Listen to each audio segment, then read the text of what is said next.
Representative Jasmine Crockett stood at the congressional hearing podium, her bold red blazer a stark contrast to the somber wood paneling behind her.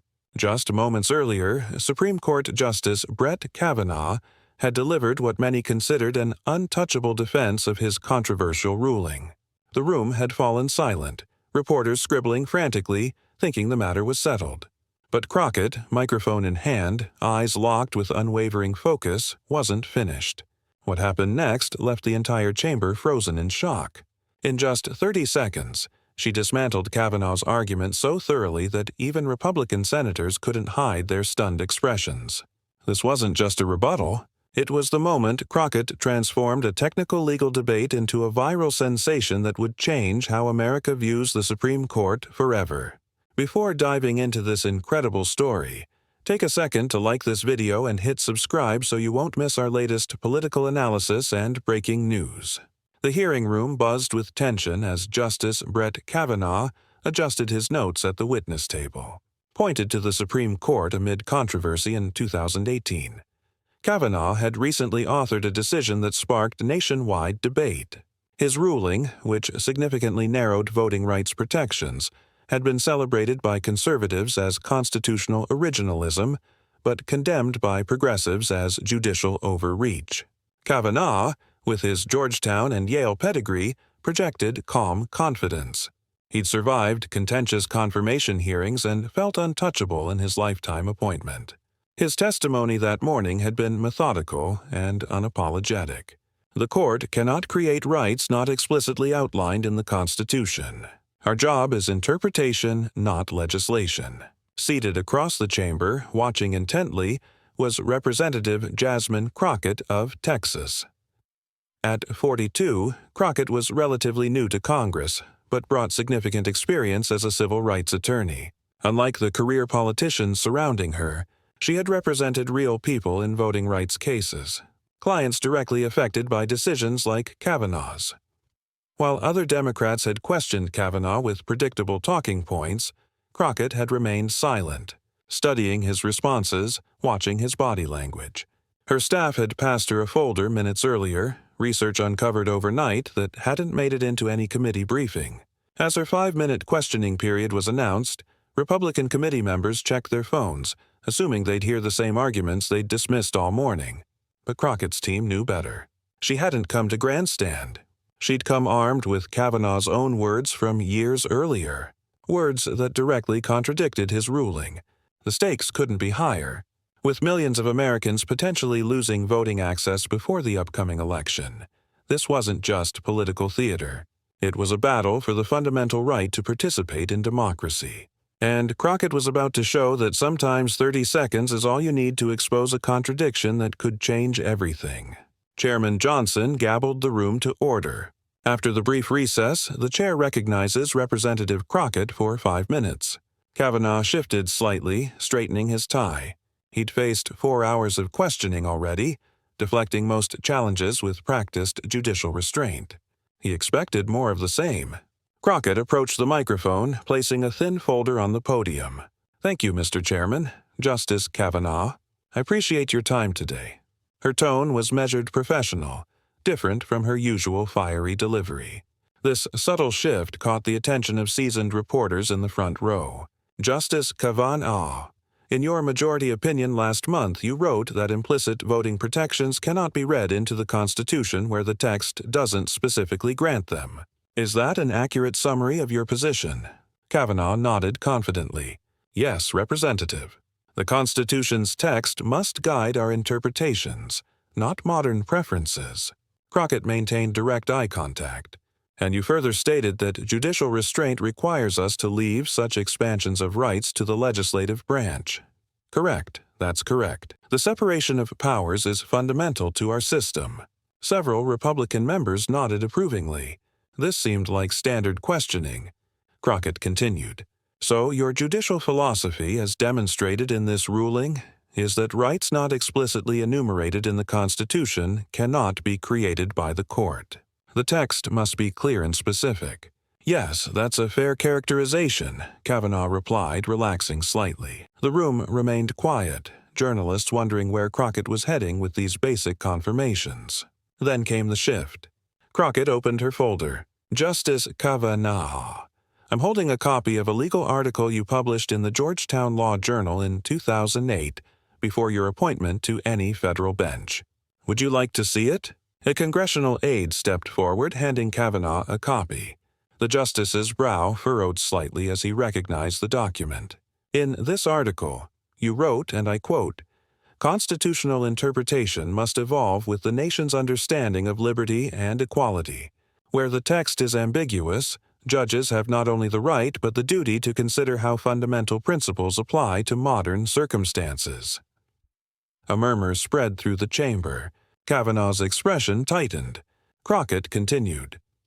You further argued that voting is the cornerstone of democracy and that courts must interpret election provisions with an eye toward maximizing participation. Kavanaugh interjected. Representative, that article was discussing a theoretical framework, not, I'm not finished, Justice Kavanaugh, Crockett stated firmly, the room suddenly electric with tension. You also wrote that technical barriers to voting should be viewed with strict scrutiny by courts as they may represent unconstitutional burdens on fundamental rights. Those are your words, correct? The chamber grew completely silent. Kavanaugh's face reddened slightly. The context of that article was different from Crockett pressed on. Justice Kavanaugh, did you write these words? Yes. But so, 15 years ago, you believed courts should interpret voting rights broadly to maximize participation, but now that you're on the Supreme Court, you've ruled exactly the opposite way. Democrats on the committee sat up straighter. Republicans shifted uncomfortably. This wasn't the expected line of questioning. Kavanaugh attempted to regain control. Representative legal scholarship often explores various perspectives. My duty as a justice is to Crockett cut in again, her voice remaining measured but firm. Justice Kavanaugh, I'm not asking about legal scholarship. I'm asking about consistency. You wrote passionately about protecting voting rights when you were seeking academic recognition, but ruled to restrict those same rights once you obtained power. Which Brett Kavanaugh should the American people believe? The scholar who defended democracy or the justice who just limited it? Cameras zoomed in as Kavanaugh's jaw tightened. The room erupted with whispers. Chairman Johnson banged his gavel. Order. The justice will be allowed to respond. Kavanaugh cleared his throat. Representative Crockett. My thinking has evolved over time, as any jurist's should. The article you referenced was written when I approached these questions as an academic, not as a, so you admit your position has changed completely. Crockett interjected. I wouldn't characterize it that way, Kavanaugh replied, his usual confidence faltering. Senator Graham leaned forward to whisper something to a colleague.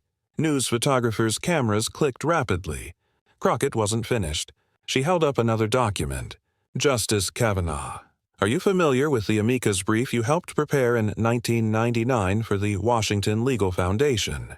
Kavanaugh's expression changed subtly. This was unexpected. In that brief, you argued that voting rights should receive the highest level of constitutional protection and that procedural barriers that disproportionately affect minority communities raise serious 14th Amendment concerns. Yet your recent ruling explicitly rejects this standard. How do you reconcile these positions? The room tensed further. This wasn't just one contradiction, but a pattern. Democratic members exchanged glances. Even some Republicans looked concerned. Kavanaugh attempted to recover. Representative, legal advocacy, and judicial decision-making are different roles. As an advocate, I represented clients' interests. As a justice, so your principles change depending on who's paying you? Crockett asked, her tone remaining professional, but the question landing like a thunderclap. Gasps echoed through the chamber. Chairman Johnson slammed his gavel. The representative will refrain from making character implications. Crockett nodded. I'll rephrase. Justice Kavanaugh. Do you believe the American people deserve consistent application of legal principles regardless of a judge's position or power? The question hung in the air, every eye in the room fixed on Kavanaugh. Of course, consistency matters, he began carefully, but jurisprudence is complex. "And, Mr. Chairman," Crockett said, turning to look directly at the cameras, "I've made my point. I yield back the remainder of my time." The 30 seconds of silence that followed spoke volumes. Kavanaugh sat stiffly, his prepared defenses suddenly irrelevant. Committee members shuffled papers, avoiding eye contact. And in the press gallery, dozens of journalists were already typing frantically on their phones. What had begun as routine, oversight questioning, had become something extraordinary. In less than 5 minutes, with 30 seconds of devastating precision, Crockett had done what hours of previous questioning hadn't, revealed a fundamental contradiction that even Kavanaugh couldn't explain away. The hearing room doors burst open. As representatives flooded into the hallway, reporters swarming around them with microphones extended. The scheduled 10-minute recess had turned into a media frenzy. Inside the chamber, Jasmine Crockett gathered her papers calmly, her expression focused despite the commotion. Across the room, Justice Kavanaugh huddled with his legal team, their urgent whispers betraying their concern. The damage control had already begun. CNN's congressional correspondent pushed through the crowd, reaching Crockett first. "Representative, did you plan that exchange, or was it spontaneous?" Crockett paused, adjusting her red blazer. "I simply came prepared with Justice Kavanaugh's own words. The contradiction speaks for itself." Fox News approached next. "Congresswoman, critics are already saying you ambushed Justice Kavanaugh unfairly. There's nothing unfair about holding public officials accountable to their own stated principles." She replied evenly. "The American people deserve consistency from their Supreme Court." Meanwhile, on the dais, Chairman Johnson was engaged in heated discussion with committee leaders from both parties. The scheduled agenda had been derailed. Several Republicans were demanding additional time for Kavanaugh to provide context for his previous writings. Outside in the corridor, Senator Elizabeth Warren approached Crockett, briefly clasping her hand. "That was masterful, Jasmine. His entire legal framework just collapsed." Crockett nodded. "Sometimes you don't need lengthy speeches, you just need receipts." Behind them, phones buzzed simultaneously as the first clip hit social media. Crockett's 30-second question, which Brett Kavanaugh should the American people believe, had already been viewed 50,000 times in the first 3 minutes. The hashtag Crockett Receipts was trending nationally. Back at the witness table, Kavanaugh's team frantically passed him notes. His typical judicial composure had cracked, revealing a man suddenly playing defense. When the session resumed, his responses became increasingly technical, filled with legal jargon, a classic retreat into complexity to obscure the simple contradiction Crockett had exposed. As Kavanaugh attempted to rebuild his argument, Representative Jim Jordan took the microphone. "Justice Kavanaugh deserves the opportunity to explain that academic writing differs from judicial opinions. This is a blatant attempt to mischaracterize," the chairman interrupted. "The justice has already been given time to respond." Kavanaugh leaned forward. "If I could clarify my position, but the damage was done." His explanation about evolving legal perspectives sounded hollow after Crockett's precise questioning. Even conservative commentators watching the live feed were struggling to defend the obvious contradiction. Within 30 minutes, the clip had reached media far beyond political circles. Entertainment sites were sharing it. Sports figures were retweeting it. The moment had transcended partisan politics and touched something more fundamental: the desire to see powerful figures held to their own standards. On MSNBC, the chyron read, "Crockett checkmates Kavanaugh with his own words." Even on Fox News, commentators were divided. "While the questioning may have been pointed," noted one analyst, "the facts are difficult to dismiss." These are direct quotations from Justice Kavanaugh's previous writings. By the time the hearing concluded 2 hours later, Crockett's exchange had been viewed over 2 million times. Law professors were assigning it as required watching. Constitutional scholars were penning rapid response analyses. The video captured something rare in politics: an authentic moment of accountability delivered without shouting, without grandstanding, Just 30 seconds of precise questioning that revealed a contradiction so clear that no amount of legal expertise could obscure it. As Crockett left the committee room surrounded by colleagues and staff, her phone rang. It was the White House. The president had watched the exchange live and wanted to speak with her immediately. "Representative Crockett," the president said, when she took the call in a private room, "you just did more to explain the stakes of our judicial system in 30 seconds than I've managed in 30 speeches." "Thank you, Mr. President," she replied. "Sometimes the truth just needs a simple question." Outside, the crowds had grown. Citizens had gathered spontaneously, holding hastily made signs. "Crockett for justice." And which Kavanaugh do you believe? What had begun as a routine oversight hearing had become a cultural moment, a rare instance where political theater gave way to something authentic. Crockett hadn't just scored political points. She demonstrated why judicial consistency matters to everyday Americans' rights. As evening approached, the clips continued spreading across platforms. Traditional media struggled to keep pace with the organic sharing happening on social media. People who never engaged with court politics were watching and commenting. In her office later that evening, Crockett received a handwritten note delivered by a Supreme Court clerk. The message inside was brief, effectively argued. "Counselor, the questions deserve better answers than I provided today. Billy, Bika Tilly, BK." She placed the note in her folder, neither triumphant nor surprised. This had never been about embarrassing Kavanaugh. It had been about exposing a fundamental problem with how power changes principles.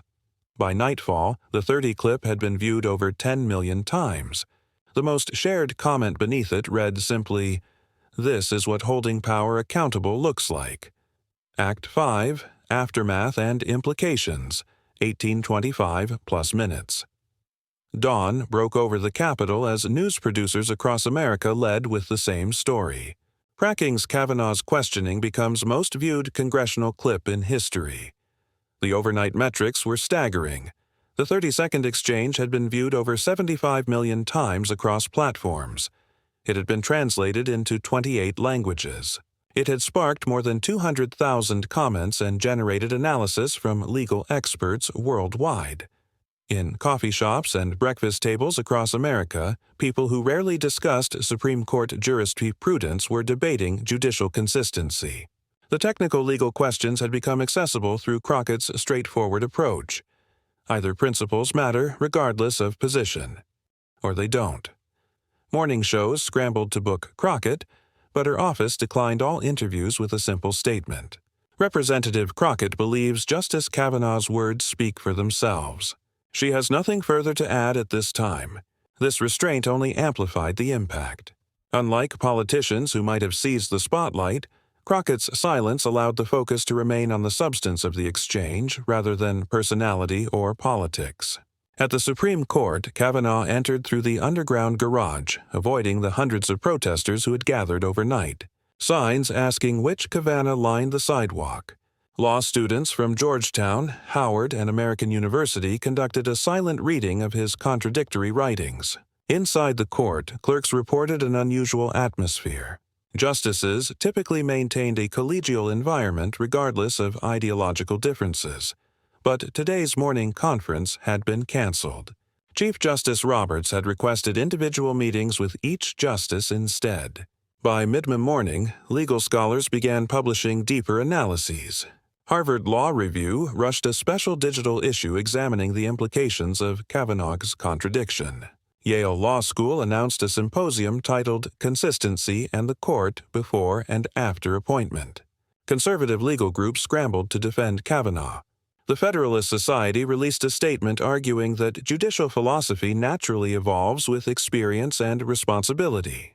But even their defense acknowledged that the specific contradictions regarding voting rights were difficult to reconcile without further context. Around noon, an unexpected development, 3 other justices issued a rare joint statement expressing concern about maintaining public confidence in the consistency of judicial reasoning. Without naming Kavanaugh directly, Justices Kagan, Sotomayor, and Barrett emphasized that changes in judicial philosophy should be acknowledged transparently and explained thoroughly. The Wall Street Journal's editorial page called this an unprecedented breach of court collegiality, while the Washington Post termed it a necessary intervention to preserve institutional legitimacy. On Capitol Hill, the impact continued spreading. Senator Mitch McConnell, who had shepherded Kavanaugh's confirmation, avoided reporters' questions. Meanwhile, Senator Chuck Schumer announced a new bill to enhance Supreme Court ethics requirements, including mandating that justices explain significant departures from their previously stated legal positions. By afternoon, the story had transcended politics to become a cultural moment. Late-night comedy writers were developing skits. Documentary filmmakers were requesting permission to use the footage.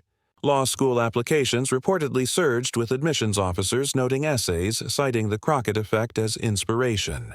But perhaps the most significant development came from beyond Washington. In state legislatures where voting restrictions had been under consideration, lawmakers paused. The contradictions Crockett exposed had made it difficult to defend these measures using Kavanaugh's reasoning. In Georgia, a state senator who had previously supported voting restrictions told reporters, "When you see someone's principles change so dramatically once they gain power, it makes you reconsider your own positions." Professional legal organizations joined the conversation. The American Bar Association announced a special commission on consistency and legal reasoning. Law schools reported that applications for civil rights clinics had doubled overnight. Social media platforms struggled to keep pace with the discussion. The hashtag #WhичKavanaugh had been used over 15 million times. Ordinary Americans shared personal stories about voting difficulties alongside the clip. What began as a technical legal exchange had transformed into a national conversation about consistency, power, and rights. By evening, the White House made its position clear. In a carefully worded statement, the president said, "When our highest court issues decisions affecting fundamental rights, Americans deserve to know those decisions are based on consistent legal principles, not shifting political winds." Constitutional scholars noted this was the most direct presidential comment on Supreme Court reasoning in decades, yet carefully avoided attacking the court's independence. As night fell, a new dimension emerged. Citizens began organizing consistency rallies across the country. These weren't typical partisan demonstrations, but gatherings focused on a single demand that public officials explain major shifts in their stated principles. In Texas, Crockett's home state, thousands gathered outside the state capitol. The crowd included both progressives and conservatives, united by a demand for consistency from elected officials and judges alike. 1 week after the hearing, the most unexpected consequence materialized. Justice Kavanaugh requested an unprecedented opportunity to publish a supplemental explanation to his voting rights decision. In a 15-page document, he acknowledged the contradictions Crockett had identified and offered a detailed account of how his thinking had evolved. While defending his ruling, he conceded that he should have directly addressed his previous positions rather than appearing to ignore them. Legal experts called this revolutionary. The first time in modern court history that a justice had issued such a clarification in response to public criticism. Crockett finally broke her silence, issuing a brief statement. Justice Kavanaugh's willingness to explain his evolution shows respect for the American people. Transparency strengthens our institutions even when we disagree with the outcomes. This measured response further elevated her status as a serious constitutional thinker rather than a partisan combatant. 2 weeks after the hearing, polling revealed a surprising shift.